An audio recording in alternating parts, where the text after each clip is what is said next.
मराठी लघुलेखन 100 शब्द प्रति minute. Ready start. नवभारताच्या समृद्ध सर्जनासाठी आणि समृद्धीसाठी देशातील सर्वच तरुणांनी सहकार्याचा आपला हात पुढे करावा असे कळकळीचे आवाहन आपल्या देशाचे तरुण पंतप्रधान राजीव गांधी यांनी केले आहे. लोकवाहिनी गंगामैयाचा प्रवाह शुद्धीचा कार्यक्रम हा एक प्रतिकात्मक कार्यक्रम आहे. देशातल्या सामाजिक, शैक्षणिक, धार्मिक, साहित्य विषयक, सरकारी, न्याय संस्था व विविध लहान मोठ्या राजकीय पक्षांच्या दैनंदिन कारभारात आज सर्वसाधारणपणे शिस्तीचा अभाव, नीतिमत्तेविषयी बेफिकिरी आढळून येते.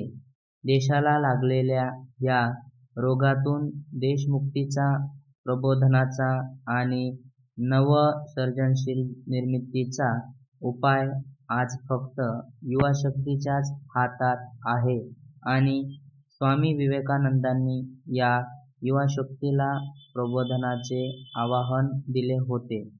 स्वातंत्र्यापूर्वीचा कालखंड हा असहकाराच्या नीतीशी संबंधित होता. स्वातंत्र्यप्राप्तीचे ध्येय साध्य व्हावे म्हणून हा कार्यक्रम ही नीती ठीक होती, पण स्वातंत्र्यप्राप्तीनंतरही जनतेत एक अनोखी नकारात्मक नीती रेंगाळत राहिली. याचे दुष्परिणाम आज देशाला म्हणजे आजच्या विद्यमान पिढीला व युवकांना भोगावे लागत आहेत. देश स्वतंत्र होऊन 41 वर्ष झाली. 4 भरीव दशकांचा दीर्घ कालखंड अंगी लागला नाही. ही एक आपल्या सामाजिक आणि राजकीय जीवनाचा विचार करायला लावणारी शोकांतिका आहे. भ्रष्टाचार ही सर्वसामान्य नीती झाली आहे.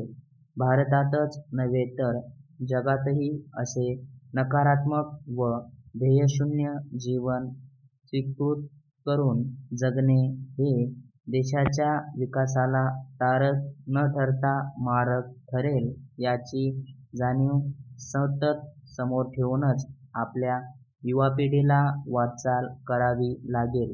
राजीव गांधींनी सुशिक्षितांना, चारित्र्यवान तरुणांना राजकारणात भाग घेण्याचे आवाहन केले आहे व त्यादृष्टीने युवा पिढीला शारीरिक, नैतिक व मानसिकदृष्ट्या बळकट करण्याचे प्रयत्न चालू आहेत.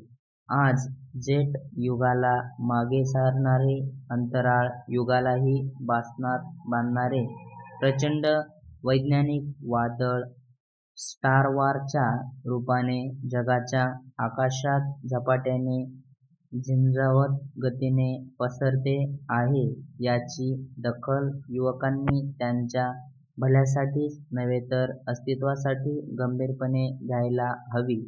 युवक म्हणतील की प्रत्येक पिढी आपल्या मागून येणाऱ्या पिढीच्या नावाने शंख करीत असते. नेमेची येतो हा पावसाळा असे म्हणून युवकांनी स्वस्थ बसू नये.